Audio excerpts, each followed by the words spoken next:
Hey guys, तो आज का जो हमारा वीडियो होने वाला है लिथियम आयन सेल पे होने वाला है कि आज मार्केट में कितने टाइप्स के लिथियम सेल अवेलेबल है और कौन से सेल आप कौन से प्रोजेक्ट में यूज कर सकते हो बैटरी बना के, और क्या लिथियम आयन फ्यूचर है कि नहीं है, ये सभी डिटेल जो है आप लोग जानेंगे। तो आज जो हमारे साथ में महेश भाई हैं जो मैसेज इंस्टीट्यूट के फाउंडर है, इन्हीं से हम लोग सारा डिटेल लेंगे। तो वीडियो के अंत तक बने रहना, काफी मजा आपको वीडियो में आएगा। तो फटाफट वीडियो करते स्टार्ट। महेश भाई, आज मार्केट में हमको लिथियम में कितने सारे वैरायटी के बैटरीज मिल जाते हैं मार्केट में? देखो मेनली अभी तो 3 डिफरेंट टाइप्स के लिथियम के सेल अवेलेबल है। एक तो है ये LTO जिसको लिथियम टिटेनेट सेल बोलते हैं। फिर उसके बाद आता है जो मोस्ट वाइडली यूज होता है वो है NMC आने के निकल मैंगनीज और कोबाल्ट रहता है। और उसके बाद आता है लिथियम फेरोफॉस्फेट जिसको LiFePO4 के नाम से जाना जाता है। मतलब ये 3 मेन होते हैं। करेक्ट, ये 3 इसके अलावा और भी कोई आती है लिथियम में? उसके अलावा देखो अभी एल्यूमिनियम एयर और काफी टाइप्स का सेल्स अवेलेबल हो रहे हैं मार्केट में, but they are still like बहुत ही वो एक्सपेंसिव है और अभी इतने वाइडली यूज में नहीं है। और जो बाकी ड्रोन में जो बैटरी यूज होता है उसमें भी तो लिथियम ही होता है? हाँ, उसमें लिथियम फेरोफॉस्फेट होता है या फिर लिथियम आयन होता है, बट पाउच प्रिज्मेटिक टाइप के सेल अवेलेबल होते हैं। इस टाइप के सेल ड्रोन में यूज होते हैं। मींस अंदर का कंटेंट सेम रहता है, बस उसका पैकेजिंग। करेक्ट, पैकेजिंग डिफरेंट रहता है सेल। यहाँ पे आपने बैटरी के 3 टाइप्स बताए, तो ये तीनों में फर्क क्या आता है अंदर कंटेंट में, और दूसरा ये किस एप्लीकेशन के जनरली होता है? देखो मेनली क्या होता है कि ये सेल में लिथियम तो सब में मौजूद रहता है, बट उसके अंदर जो दूसरे एलिमेंट्स होते हैं जो एनोड और कैथोड बनते हैं, ठीक है ना। तो उसमें क्या होता है, जैसे इसमें मैंने आगे बताया कि निकल मैंगनीज और कोबाल्ट का यूज होता है, ठीक है। इस सेल में लिथियम फेरोफॉस्फेट का यूज होता है, क्योंकि ये जो NMC सेल होता है ना, ये थोड़ा इसका डेंसिटी ज्यादा होता है। तो उसकी वजह से ये छोटे से साइज में इसका पावर काफी आप स्टोर कर सकते हो। अच्छा। और ये लिथियम फेरोफॉस्फेट होता है, इसमें क्या इसका डेंसिटी कम होता है। तो ये सब में क्या होता है कि लिथियम का कंटेंट अलग अलग मात्रा में होता है। फिर जैसे मैंने कहा ना कि NMC में ही बहुत टाइप्स के सेल्स अवेलेबल होते हैं, जैसे NMC 111 होता है, NMC 442 होता है, NMC 532 होता है, और अभी लेटेस्ट में जो आ रहा है वो NMC 811 आ रहा है। तो इस सब में क्या होता है कि लिथियम का जितना ज्यादा पोर्शन होता है वेट उतना ज्यादा वेट कम होता है और डेंसिटी उतना ज्यादा होता है पावर का। अच्छा, तो ठीक है, चलिए इतने सारे वेराइटीज आ गए, लेकिन हमें मार्केट में जैसे मान लीजिए हमारे पास साइकिल, स्कूटर है, या फिर हम कोई प्रोजेक्ट बना रहे हैं, तो इन सभी में से कौन से प्रोजेक्ट के लिए कौन सा सेल बेस्ट रहता है? देखो अभी जैसे साइकिल के लिए, साइकिल में ऑलमोस्ट आप देखो कि जगह बहुत छोटी होती है। कॉम्पैक्ट रहता है। तो उसके लिए हमें कंपलसरी ये लिथियम आयन का ही सेल यूज करना पड़ता है, क्योंकि अगर लिथियम फॉस्फेट में अगर हम बैटरी बनाते हैं तो उसका साइज काफी बल्कि हो जाता है, तो साइकिल के लिए वो सूटेबल नहीं है। तो ये सभी सेल में से सेफ कौन सा पड़ता है? देखो अगर सेफ्टी का कंसर्न होता है तो लिथियम फेरोफॉस्फेट जो सेल होता है LiFePO4 वो सबसे सेफ माना जाता है। वो आप कह सकते हो कि वो ब्लास्ट प्रूफ है। अच्छा, मीन्स अभी जो हम लोग रिसेंटली कुछ महीनों से, कुछ सालों से हम लोग सुन रहे हैं कि गाड़ी में ब्लास्ट हो रहा है, तो क्या उसमें फॉस्फेट सेल नहीं, NMC रहता है मेनली।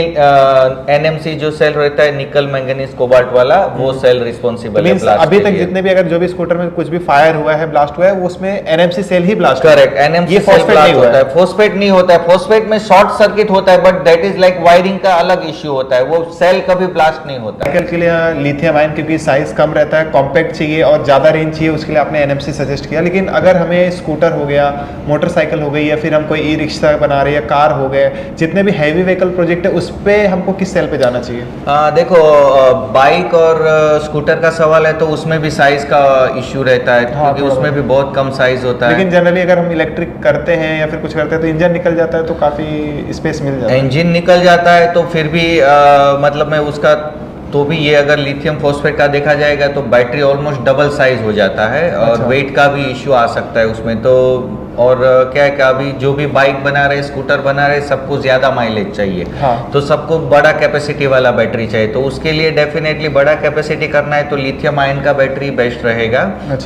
जगह अगर आपके पास इनफ स्पेस अवेलेबल है तो आप फिर लिथियम फॉस्फेट पे जा सकते हो, कोई प्रॉब्लम नहीं है। मतलब जिसको ज्यादा रेंज चाहिए वो लिथियम आयन पे जाए, और जिसको थोड़ा सा सेफ्टी और वो सब चीजें देखना है तो लिथियम फॉस्फेट पे जा सकता है। बाकी ये उनके ऊपर है कि हम कोई भी यूज कर सकते हैं। करेक्ट। तो गाइस, कोई भी इलेक्ट्रॉनिक प्रोजेक्ट को बनाते वक्त कोई चीज सबसे ज्यादा इंपॉर्टेंट रोल प्ले करता है, तो वो है पीसीबी। पीसीबी आपका जितना बेस्ट रहेगा उतना आपका प्रोजेक्ट बेस्ट बनेगा। तो आज जो है मैं आपको वर्ल्ड का सबसे ज्यादा यूज होने वाला most trusted PCB designing software के बारे में बताने वाला हूँ, जिसका नाम है एलटीएम डिजाइनर। आप जो इससे काफी आसानी से पीसीबी डिजाइनिंग कर सकते हैं। इसका इंटरफेस जो है काफी ज्यादा यूजर फ्रेंडली है, और तो और इनके पिछले 35 साल की इनोवेशन और डेवलपमेंट के बाद में आज जो है इनका सॉफ्टवेयर वर्ल्ड का most trusted PCB designing system है। तो इससे जो आप पीसीबी की छोटी छोटी डिटेल को भी एनालाइज कर सकते हैं। तो जो कोई इंटरेस्टेड है उसका लिंक मैंने वीडियो के डिस्क्रिप्शन में दे दिया है। तो यहाँ पे अगर आप कोई भी इलेक्ट्रॉनिक्स पार्ट्स को भी अगर आप बाय करना चाहते हैं तो thousands of manufacturer and hundreds of distributor आपको जो ओक्टा पार्ट्स पे मिल जाएंगे। तो वहां से जाके जो आप डायरेक्टली इनसे परचेज कर सकते हैं कोई भी इलेक्ट्रॉनिक्स आइटम को। तो जो कोई इंटरेस्टेड है मैंने वीडियो के डिस्क्रिप्शन में लिंक दे दिया, फटाफट जाके आप चेक। सर ये मैं पूछ रहा था कि आज मार्केट में भी इलेक्ट्रिक बाइक और स्कूटर काफी सारे अवेलेबल है, ओला हो गया, एथर हो गया, काफी सारे बड़ी बड़ी कंपनी। तो उन लोग अपने बैटरी के अंदर कौन से सेल यूज? वो लोग भी लिथियम आयन के सेल ही यूज करते हैं, और उसमें मोस्टली ये लोग 21700 का एनएमसी जो सेल रहता है वो ज्यादातर यूज करते हैं, क्योंकि इसमें पावर डेंसिटी सबसे ज्यादा होती है, तो ज्यादा से ज्यादा स्टोरेज कैपेसिटी इसमें मिलता है, बैकअप ज्यादा मिलेगा। तो फिर क्यों इसमें कहीं ना कहीं रिस्क रहता है, तो कंपनी फॉस्फेट पे क्यों नहीं ध्यान देती है? थोड़ा रिस्क रहता है, बट अगेन इसमें ये लोग स्टैंडर्ड क्वालिटी का बीएमएस और वो सब भी प्रोटेक्शन के लिए होता है, तो जिससे फिर रिस्क एलिमिनेट हो जाता है। हाँ, बट मैंने कहा ना, जैसे लिथियम फॉस्फेट में तो साइज का डेफिनेटली इश्यू हो रहा है। अगर लिथियम फॉस्फेट का बैटरी आपको 140-150 किलोमीटर माइलेज के अकॉर्डिंग चाहिए तो आपको बहुत ही टफ होगा उसका साइज अकोमोडेट करना बाइक के लिए। हाँ, आप ई रिक्शा में या फिर कार का अगर प्रोटोटाइप या ऐसा कुछ बना रहे हो DIY, तो उसमें आप लिथियम फेरोफॉस्फेट यूज कर सकते हो, बट वो भी एक लिमिटेशन है। अगर जैसे आपको 30 किलोवाट आवर का या फिर 40 किलोवाट आवर का बैटरी पैक बनाना है, तो उसमें भी आपको अगेन लिथियम आयन पे ही जाना पड़ेगा। ओके, मीन्स ये सभी चीज़ें हमारे व्हीकल के ऊपर ही डिपेंड करता है कि आपको कितना रेंज चाहिए, और अगर कम से कम कॉम्पैक्ट जगह में आपको बनाना है और ज़्यादा से ज़्यादा रेंज चाहिए तो हमको NMC पे ही जाना पड़ेगा, अगर आपके लिए सेफ्टी हाई प्रायोरिटी नहीं है तो। करेक्ट, नहीं तो फिर हम फॉस्फेट पे जा सकते हैं। करेक्ट। जैसे भाई अभी मार्केट में जो लोग प्रोजेक्ट बनाते हैं, ड्रोन के हो गए, आर्डिनोस के हो गए, रोबोट्स के हो गए, उसमें कैसा रहता है कि साइज बहुत कम रहता है और कॉम्पैक्ट साइज में हमको बैटरी बनानी रहती है, तो उस समय हम इतने बड़े बड़े सेल पे तो नहीं जा सकते, तो हमें किस पे जाना चाहिए उस समय?